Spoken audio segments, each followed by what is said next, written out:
শিক্ষা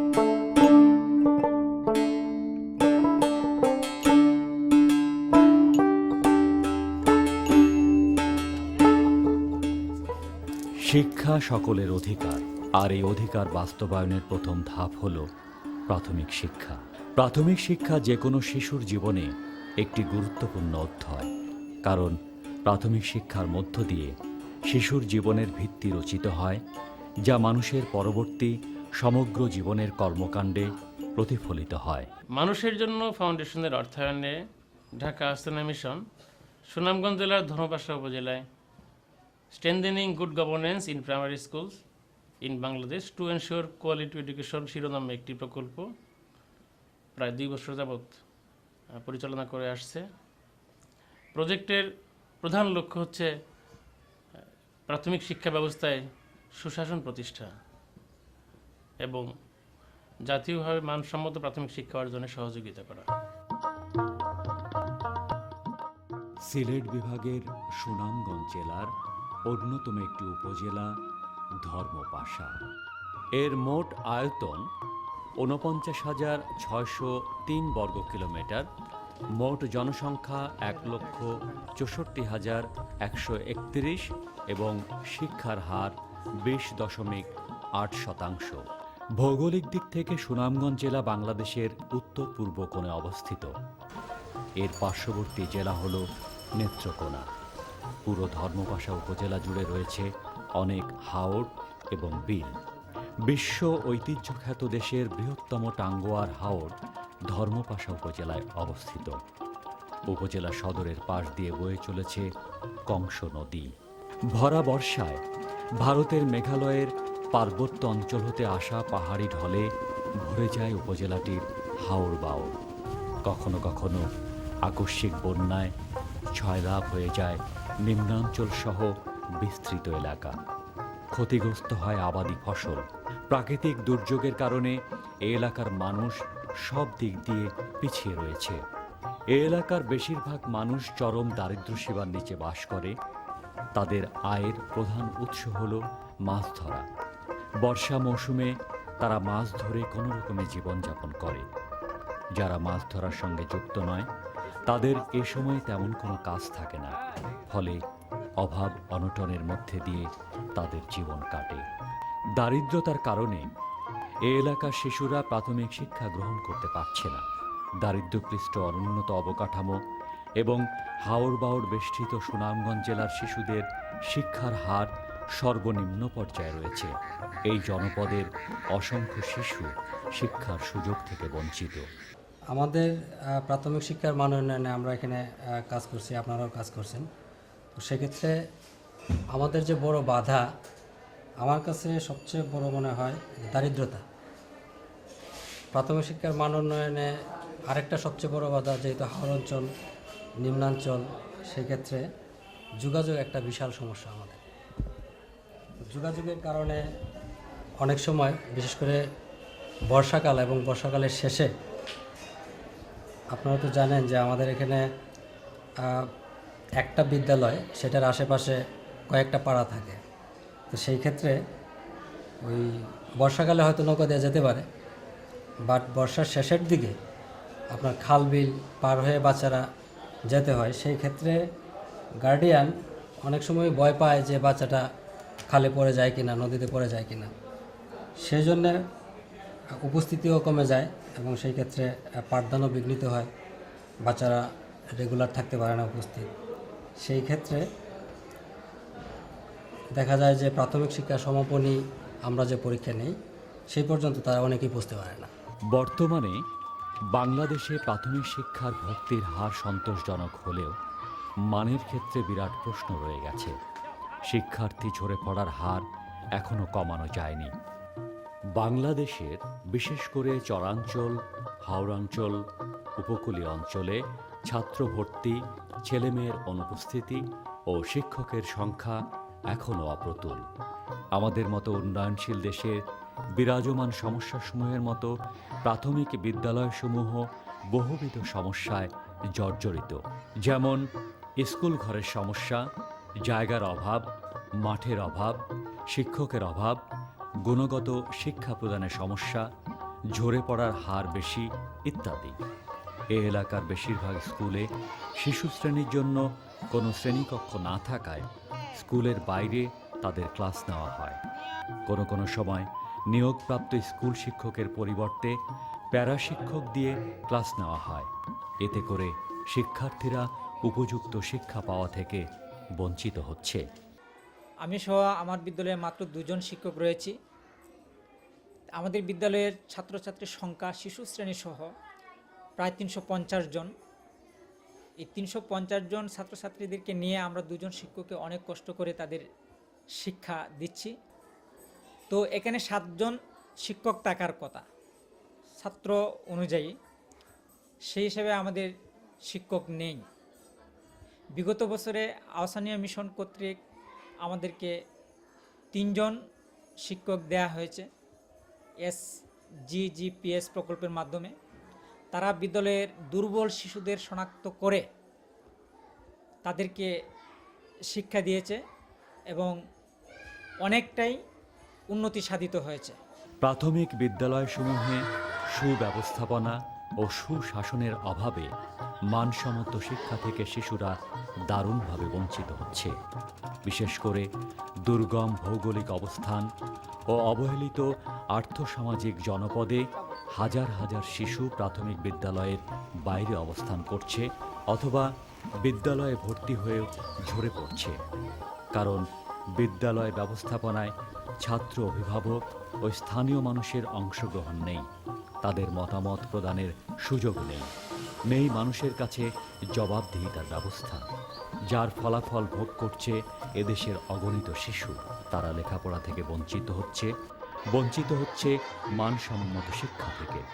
এ সমস্ত কিছুকে বিবেচনায় এনে ঢাকা আহসানিয়া মিশন তার দীর্ঘদিনের অভিজ্ঞতাকে কাজে লাগিয়ে প্রাথমিক শিক্ষায় সুশাসন, সুব্যবস্থাপনা ও জন অংশগ্রহণকে কার্যকর করতে সম্প্রতি হাওড় পরিবেষ্টিত সুনামগঞ্জ জেলার ধর্মপাশা উপজেলায় মানুষের জন্য ফাউন্ডেশনের সহযোগিতায় strengthening good governance in primary school in Bangladesh to ensure quality education SGGPS নামের একটি প্রকল্প গ্রহণ করেছে। এ প্রকল্পটি দুর্গম এলাকার প্রাথমিক শিক্ষা ব্যবস্থায় একটি ব্যাপক জাগরণ ও পরিবর্তন সৃষ্টি করবে। তাছাড়া হাওড় বাওড় সম্বলিত এই এলাকার প্রধানতম বৈশিষ্ট্য হল বর্ষা মৌসুম ছাড়া বছরের অন্যান্য সময় বিস্তীর্ণ এলাকা থাকে শুষ্ক, ফলে পুরো এলাকা খাঁ খাঁ বিরানভূমিতে পরিণত হয়। এই শুষ্ক মৌসুমে কঠিন হয়ে ওঠে যোগাযোগ ব্যবস্থা। দুর্গম যাতায়াত ব্যবস্থায় দীর্ঘ পথ পায়ে হেঁটে ছাত্রছাত্রীদের স্কুলে যেতে হয়। আবার বর্ষায় যোগাযোগের একমাত্র মাধ্যম হলো জলপথ। বর্ষায় স্কুলগুলিতে পানি উঠে যায় এবং ছাত্রছাত্রীদের চলাচলের পথ বর্ষার পানিতে ডুবে যায়। ফলে ছাত্রছাত্রীদের অনেক দূর দূরান্ত থেকে নৌকায় করে স্কুলে আসতে হয়। তারা নিজেরাই নৌকা চালিয়ে স্কুলে আসে। নৌকার তুলনায় ছাত্রছাত্রীর সংখ্যা বেশি হয়, প্রায় প্রতিদিনই নৌকাডুবির ঘটনা ঘটে। অনেক সময় তাদেরকে পানি সাঁতরিয়ে স্কুল থেকে বাড়ি ফিরতে হয়। বর্ষায় পানি কমতে থাকলে ছাত্রছাত্রীদের দুর্ভোগ আরও বেড়ে যায়। পানি কাদা রাস্তায় তাদেরকে অনেক কষ্ট করে স্কুলে আসা যাওয়া করতে হয়। এসব কারণে অভিভাবকগণ শিক্ষার্থীদের স্কুলে পাঠাতে উৎসাহ হারিয়ে ফেলেন। তাতে করে স্কুলে ছাত্রছাত্রীর সংখ্যা কমে যায়। আমি আমার ছেলেকে স্কুলে পাঠাই এবং আমার ছেলে স্কুল থেকে আইসা স্কুলের শেষে আমার সাথে চায়ের দোকানে কাজে সহযোগিতা করে। এমনকি আমার ছেলের বয়সী বা ছেলে থেকে বড় যারা আছে স্কুলে না যায়, আমি সেই ছেলেদেরকে তাগিদ করি, স্কুলে যাওয়ার জন্য বলি। এবং মাঝে মধ্যে আমাদের আহসানিয়া মিশন থেকে মা সমাবেশ হয়, এগুলিতেও আমি উপস্থিত থাকি, বা বাচ্চারা মা যারা আছে তাদেরকেও পাঠাই। আরও উঠান এই সমাবেশ হয়, ওইখানেও ওনাদেরকে পাঠাই। মাঝে মধ্যে আমাদের ওই ম্যানেজিং কমিটির মাসের মধ্যে একবার আমরা মিটিং করি। ধর্মপাশা শিশুদের শিক্ষা ব্যবস্থা উন্নয়নের লক্ষ্যে প্রকল্পে গৃহীত নানা কার্যক্রম ধর্মপাশা উপজেলা তথা সুনামগঞ্জ জেলার শিক্ষাক্ষেত্রে ইতিবাচক পরিবর্তন ঘটাতে বিশেষ ভূমিকা রাখছে। পাশাপাশি শিক্ষাক্ষেত্রে শিশুদের ও শিক্ষা সংশ্লিষ্ট কর্মসূচিতে অভিভাবক ও কমিউনিটির জনগণের অংশগ্রহণ নিশ্চিত করার জন্য প্রকল্পে স্থানীয় জনগণের সক্ষমতা বৃদ্ধির উদ্যোগ গ্রহণ করা হয়েছে। এতে করে কমিউনিটির জনগণ তাদের সন্তানদের মানসম্মত শিক্ষার অধিকার আদায়ে সচেতন হয়ে উঠছে। স্কুলের উন্নয়নের জন্য আমরা উঠান বৈঠক করেছি, মা সমাবেশ করেছি, বিভিন্ন কার্যক্রমের সাথে আমরা জড়িত। স্বেচ্ছাশ্রমের মাধ্যমে আমরা স্কুলের পরিষ্কার পরিচ্ছন্নতা, স্কুলের মাঠ সংস্কার, আমাদের টিউবওয়েল সংস্কার, বিভিন্ন কার্যক্রমে প্রতিষ্ঠানের কেউ আমরা 2টি বেঞ্চ দিয়েছি এরকমভাবে স্ব উদ্যোগে। এবং আমার এই অত্র বিদ্যালয়ে আমরা এসএমসি কমিটির পক্ষ থেকে আমরা একজন প্যারা শিক্ষক নিয়োগ দিয়েছি। আমাদের শিক্ষক ঘাটতির কারণেই আমরা সেই নিয়োগটা দিয়েছি। এরকমভাবে আমরা ভালো কাজগুলা যখন আমরা করতে যাচ্ছি, এর পাশাপাশি ওই যে আহসানিয়া মিশনের যে ট্রেনিংটা, এটা আমাদের উপকৃত হচ্ছে। বিভিন্ন সময় এরা আমাদেরকে নিয়ে এই প্রশিক্ষণটা দিচ্ছে।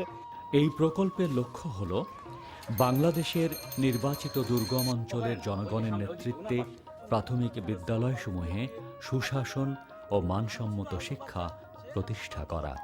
এছাড়া কিছু সুনির্দিষ্ট উদ্দেশ্যকে সামনে রেখে এই প্রকল্প বাস্তবায়ন করা হচ্ছে। এর মধ্যে উল্লেখযোগ্য হল প্রকল্প এলাকার 36টি প্রাথমিক বিদ্যালয়ের প্রশাসনিক কর্মকাণ্ডে জবাবদিহিতা পরিবীক্ষণের জন্য কমিউনিটি কর্তৃক যাচাইকরণ ব্যবস্থার প্রবর্তন, স্কুল ব্যবস্থাপনা কমিটি ও জনগণের সহায়তায় 36টি স্কুলে শিক্ষার্থী ভর্তি বৃদ্ধি করা ও ঝরে পড়া রোধ করা, 2 বছরের জন্য লক্ষিত স্কুলসমূহে পিছিয়ে পড়া শিক্ষার্থীদের পড়ালেখার মান উন্নয়নকল্পে 3য় শ্রেণী থেকে 5ম শ্রেণী পর্যন্ত শিক্ষার্থীদের জন্য 108টি বিশেষ ঘাটতি পূরণমূলক টিউটোরিয়ালের ব্যবস্থা করা হচ্ছে, যাকে লার্নিং ক্যাম্প বলা হয়। এই ক্যাম্পের মাধ্যমে পিছিয়ে থাকা ছেলেমেয়েদের লেখাপড়ার উন্নয়নে বিশেষ ব্যবস্থা নেওয়া হচ্ছে। এ ব্যবস্থার ফলে পিছিয়ে থাকা ছেলেমেয়েরা লেখাপড়ায় মনোযোগী হয়ে উঠছে এবং পিছিয়ে পড়া শিক্ষার্থীরা পূর্ববর্তী বছরের চেয়ে ভালো ফলাফল করছে।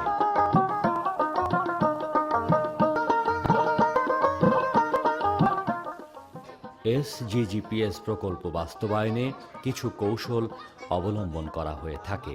কমিউনিটির দক্ষতা উন্নয়ন, প্রাতিষ্ঠানিক পর্যায়ে সহায়তা ও সক্ষমতা বৃদ্ধি, বিদ্যালয় উন্নয়ন কর্মসূচি সিপ এবং গবেষণা, পরিবীক্ষণ, নথিভুক্তকরণ এবং অ্যাডভোকেসি। কমিউনিটির জনগণের দ্বারা কেন্দ্র ব্যবস্থাপনা কমিটি CMC গঠিত হয়েছে।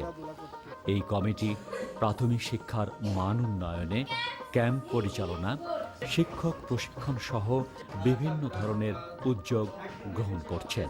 বিদ্যালয় পরিচালনায় সুশাসন প্রতিষ্ঠার ক্ষেত্রে শিক্ষক, অভিভাবক, স্থানীয় জনগণ, ব্যবস্থাপনা কমিটি সকলের ভূমিকা অত্যন্ত গুরুত্বপূর্ণ। কার্যক্রম বাস্তবায়নের ফলে SMC, PTA, ward education committee স্বপ্রণোদিত হয়ে শিক্ষা উন্নয়নে বিভিন্ন উদ্যোগ গ্রহণ করছেন। যেমন SMC, PTA সদস্যরা নিয়মিত সভা করছেন, শিক্ষার্থীদের বিদ্যালয়ে নিয়মিতকরণের জন্য অনিয়মিত শিক্ষার্থীদের বাড়ি বাড়ি যাচ্ছেন, নিয়মিত উঠান বৈঠক করছেন। উঠান বৈঠকে উপস্থিত মাদেরকে শিশুর বিকাশের জন্য ব্যক্তিগত পরিচর্যার বিষয়ে ধারণা প্রদান করা সহ নিয়মিত মা সমাবেশের আয়োজন করছেন এবং বর্ষাকালে শিক্ষার্থীদের নিরাপদ পারাপারের জন্য কিছু বিদ্যালয়ে নৌকার ব্যবস্থা করছেন।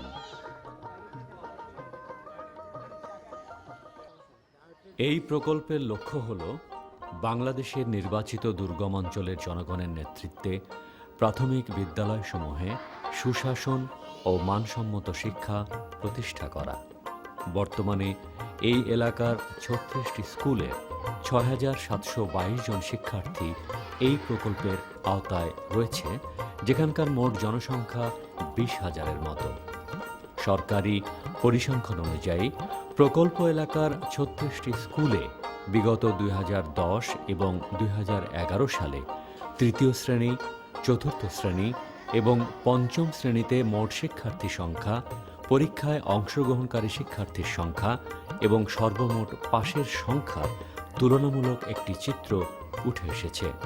পরিসংখ্যানে দেখা যায় 2010 সালে তৃতীয় শ্রেণীতে মোট শিক্ষার্থী সংখ্যা ছিল 1171 জন, পরীক্ষায় অংশগ্রহণকারী শিক্ষার্থীর সংখ্যা ছিল 1069 জন এবং পাশের সংখ্যা ছিল 954 জন।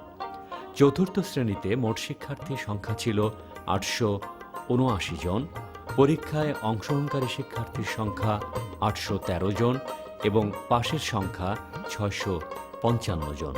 পঞ্চম শ্রেণীতে মোট শিক্ষার্থী সংখ্যা 553 জন, পরীক্ষায় অংশগ্রহণকারী শিক্ষার্থীর সংখ্যা 512 জন এবং পাশের সংখ্যা ছিল 478 জন। 2011 সালে এই সংখ্যা ছিল তৃতীয় শ্রেণীতে মোট শিক্ষার্থী 1260 জন, পরীক্ষায় অংশগ্রহণকারী শিক্ষার্থীর সংখ্যা 1202 জন এবং পাশের সংখ্যা 1000 জন। চতুর্থ শ্রেণীতে মোট শিক্ষার্থী সংখ্যা 996 জন, পরীক্ষায় অংশগ্রহণকারী শিক্ষার্থীর সংখ্যা 906 জন এবং পাশের সংখ্যা 756 জন। পঞ্চম শ্রেণীতে মোট শিক্ষার্থী সংখ্যা 648 জন, পরীক্ষায় অংশগ্রহণকারী শিক্ষার্থীর সংখ্যা 564 জন এবং পাশের সংখ্যা 489 জন। এই পরিসংখ্যান থেকে দেখা যায় SGGPS প্রকল্প বাস্তবায়নের ফলে স্কুলগুলোতে শিক্ষার্থী ভর্তি এবং পাশের সংখ্যা বৃদ্ধি পেয়েছে।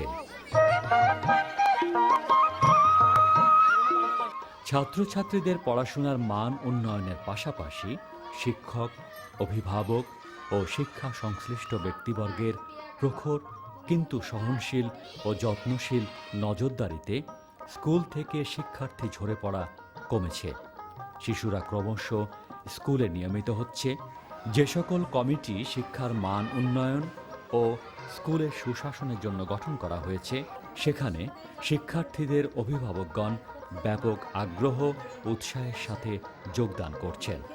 সেখানে তারা নিজেদের করণীয় সম্পর্কে জানছেন এবং নিজেদের মতামত যুক্তিতর্ক সহ উপস্থাপন করছেন।